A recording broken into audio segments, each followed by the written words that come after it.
We're here with Mielke from OneUp.com, executive editor, on the session number 12 of the Kojima Productions Report. You know, for the past few weeks this has been canonized, been very lonely in this studio together. But this week, we are welcomed. We're so lucky to have, one of the most well-known and, can you say well-respected writers in all of the gaming industry is James Mielke. And we're so, lucky to have you in the studio. Thank you for coming. Thanks for asking me down here, Ryan. Yeah, and what are you doing in Japan? I'm here on business, and I've been seeing a few companies, and luckily I was in your neck of the woods, so when you asked me to come down, it was like, great, I'd love to swing by Kojima Productions. Right. And so you were just kind of hanging out in Roppongi?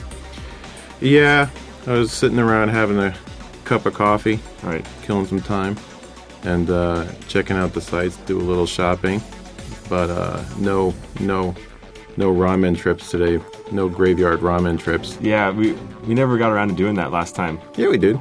The graveyard? Don't you remember? Oh, you mean that was the graveyard one? That was the graveyard ramen. I didn't know that was the graveyard ramen. That was the graveyard ramen. I've got the proof on my phone. Oh, I remember that place. I mean, it was cool and pretty tasty, but I don't remember a graveyard anywhere. That's because it was at night and we couldn't see it. That place looks like such a dump from the outside. It is a dump. Even the inside is pretty dumpy. There's no denying that it's a dump, but I guess that's part of the charm. It's like, hey, do you want dump ramen? Yeah, I guess I do. Yeah. Well, then that's the place to go.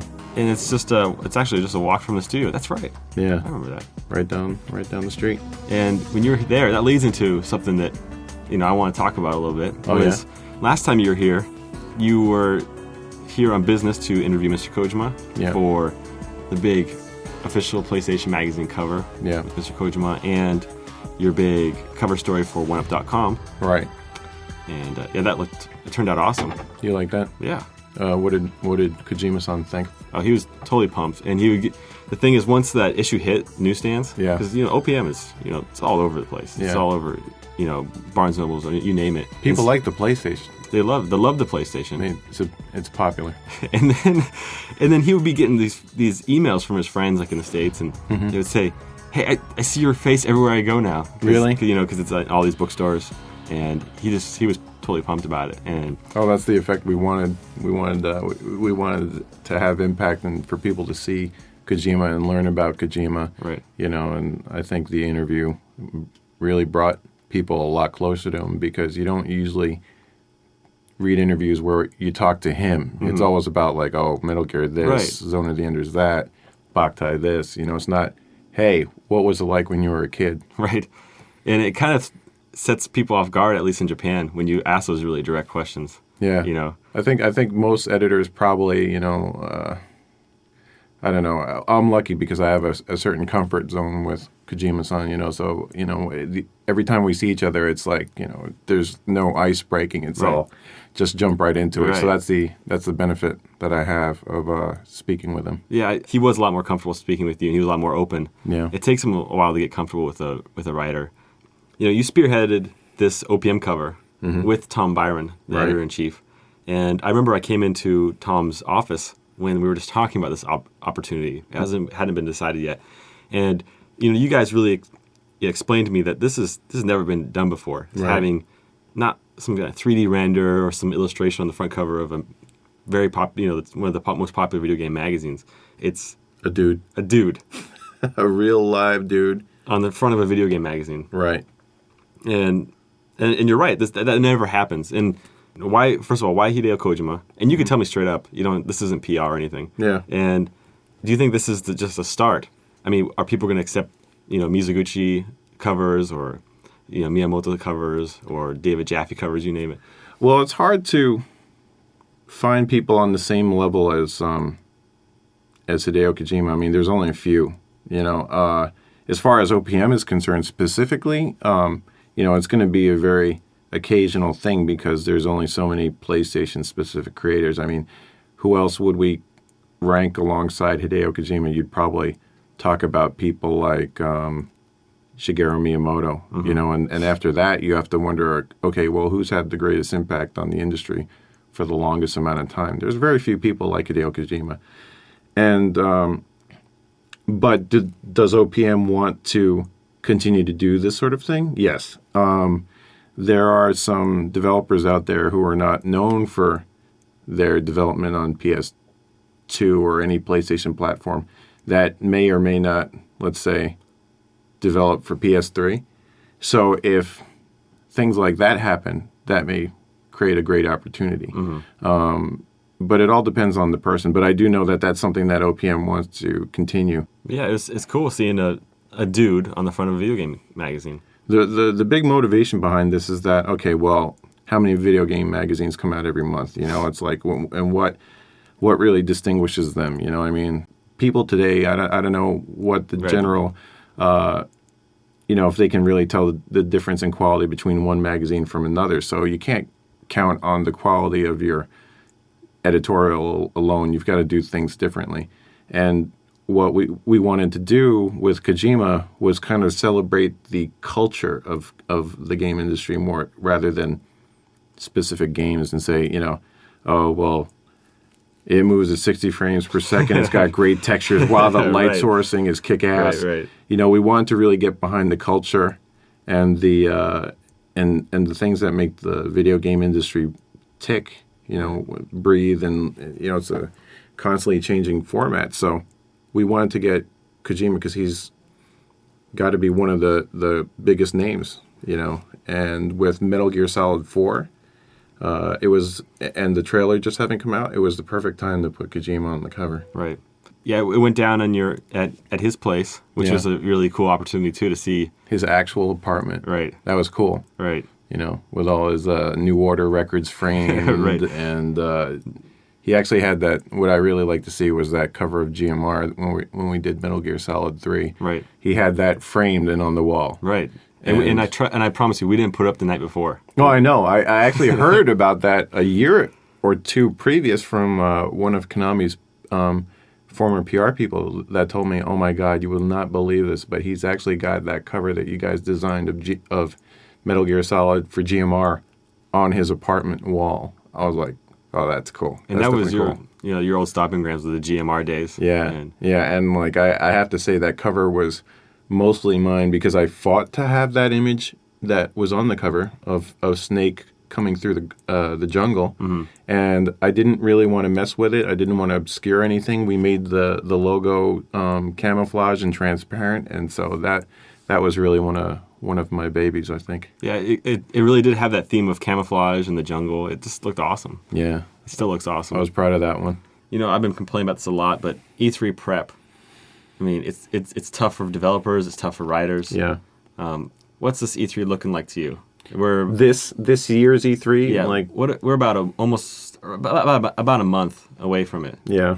What do you think is going to happen? What's the general feeling? Are you pumped for it like other years? I mean, what is Mielke's take 1 month before E3? Well, I have a very bad perspective of E3 because now it's no longer, you know, fun. It's work. Mm-hmm. You know, and I know that there's about 40 million kids out there who would rather be in my place than me, but objectively speaking, you know, if you're not tired of attending this huge industry event, it's going to be very exciting because I think we're going to finally see, you know, real PS3 demos, and hopefully the technology just doesn't result in games that just look better but are the same thing we've been playing for 10 years now. What I think is probably going to be more exciting, because we all know that Sony's very successful. They create powerful hardware. They sometimes occasionally support their peripherals, but I think the real exciting thing is what's going to happen with Nintendo's Revolution. I mean, all we have to do on the website is say Revolution, and we've got another 100,000 hits. It's almost too easy, but you don't want to milk that too much. You don't want to milk it too much, just a little touch. But you know how I look at it. When the DS first came out, it had a very mediocre launch lineup of software. Mm-hmm. All right, Super Mario DS, great. I totally wanted to play this game again. But you know, people were like, okay, the 3D is kind of not great. Yeah, what are we supposed to do with this? You know, the machine didn't actually look too cool. It didn't look super dorky, but it wasn't as sexy as Reggie Fils-Aimé suggested it was. And people, I think, were pretty down on it, initially. And then, all this anticipation about the PSP because it was sleek, it was multimedia. Yeah, when you compare it side by side, it's no competition. Just from an aesthetic perspective, exactly, the consumer was looking at the PSP like, okay, well, this is where it's going, and people thought, well, handhelds are Nintendo's last line of defense against, just being dominated by Sony. But now you look at the DS. I mean, you play Brain Age and you hold it like a book, and it's unlike anything you've ever done. If you play Metroid Prime Hunters, like that might have the most perfect controls in a first-person shooter ever. It's stunning technologically. Nintendogs, the microphone and all that stuff. All the games. People are really taking advantage of it now, and the DS has one of the best lineup of games I think in the history of video gaming right now, and you know how long Nintendo supports their handhelds. Right. This thing is not going to go away for another 10 years. And now the DS Lite came out in Japan, and you cannot get a hold of one. Have you gotten one yet? No, I can't get a hold of one. You got to stand in line, buddy. No way. You got to go online. You got to go on Nichan, and you got to find out where the next shipment's going. I'm not that dedicated. Not anymore. Too old for that. I'll get somebody else to stand online. You know who we should bring in? We should bring in Shintaro Jiri. Yeah. To talk about his adventures of getting his DS. It's quite embarrassing. Oh, really? Yeah. He is it Cho Hazukashi? It's Cho Hazukashi. Yeah, I love your Japanese. Yeah. Only when I'm around you do I actually Americanize it to the point where it's gross. Right. That's a nice Shiro-y cap you're wearing there. Yeah, right? This cap is totally Shiro. People can't see it. That's the disappointing thing about blogs is that they can't see her hat. Yeah, it is pretty cool. It is pretty cool. Where'd you get it? It's Cho Styrish. I picked it up last week, or 2 weeks ago when I was in Australia for a night. Oh, look at you traveling. Yeah, doing on E3 business. Oh, really? Right. Riri. Oh, nice. And so we're going to be at E3 with some really cool stuff to show. Yeah? And new stuff. You've got some, a couple, it's not just MGS4. Not just MGS4. You got some stuff. We got some stuff, and you're going to be there interviewing, right? Yep. It's really amazing to see, Westerners enter Japanese studios. And, I have my, our friend Andy. Yeah, a good buddy. Who works over at Team Ninja. He's been given quite a bit of responsibility by Tomonobu Itagaki, which is pretty flattering since he is a young fella, just like you. And, you also have entered on a parallel level Kojima Productions, and you've been entrusted with quite a lot of,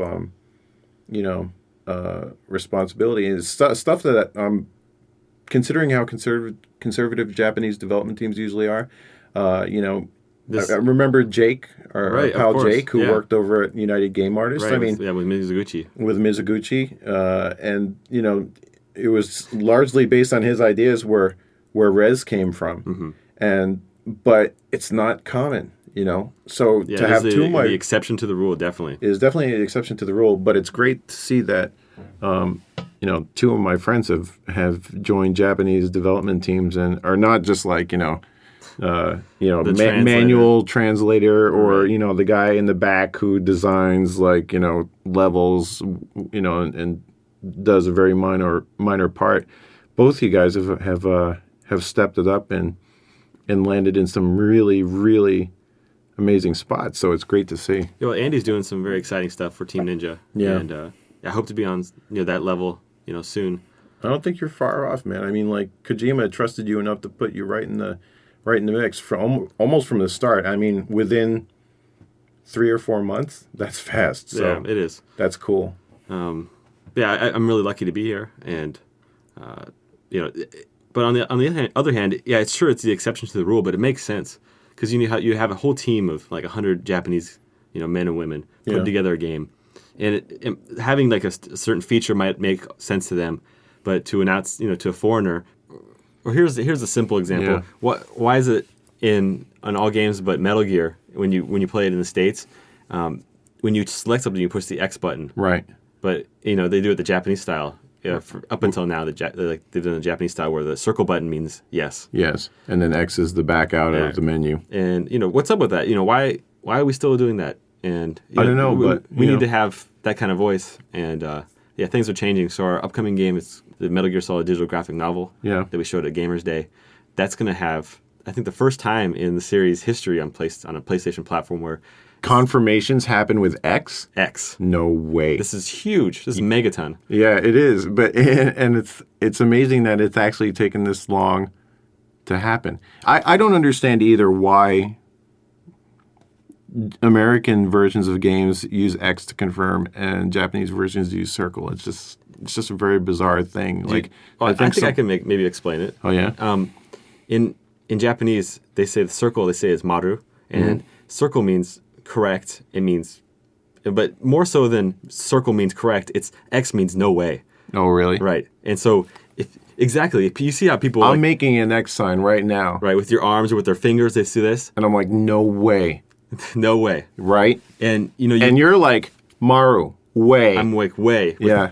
Maru, circle, way. But yeah, you go down the street and a police officer's trying to tell you that you can't go there. You can't go that way. There's construction or something. And rather than to speak Japanese to you, he assumes you don't speak Japanese and just puts up the fingers and like an X. Universal, or just it's the universal sign within Japan of no way. Yeah. But on the other hand, in the States, X often means like check, yes. X marks the spot. So there's a little bit of a cultural difference. And I see where you're coming from. That explains why, when to bring F11 up, when somebody's got a C comment, you can examine people, and they'll say whether or not they've got access to this area or access to that area, and if they do, they'll put a circle. Yes, I've got it. If they don't, they'll say no, I don't. X. Right. So, it does make sense. And this gets into a really cool conversation I had with Nojiri when he was working on Acid 2. And he came to my desk and he's like, Ryan, we're making this game. We want it to be international, but we don't have time to, switch up everything. He was trying to think of a way to make it so that they won't have to change those graphics for each version of the game depending on where it's released in the world.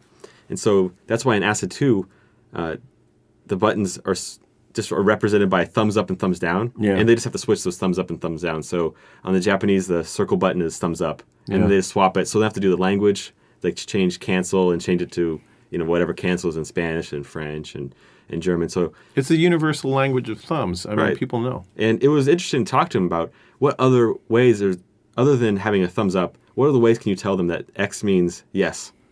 I mean, other than thumbs up. I mean, we were thinking of smiley face, frowny face. I mean, coming up with all these crazy ideas, but that ended up being the best one. And it was a lot of fun to have that kind of brainstorming session. And it's amazing, people probably don't realize all the things that go into game development. Like you'd actually have to sit down and have a brainstorming session about that. Right. All right, we don't have time to replace all the text and everything.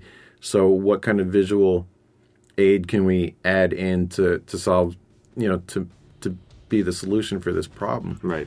Yeah. And it gets even more crazy than that, even more detailed. Well, let's cut it right here. Okay. We got a lot of stuff to talk about next week, so don't want to spoil it. No spoilers here. Right. So, thanks for joining me. We'll be back next week. Be sure to check out the Kojima Productions Report. All right. See you in 7. See ya.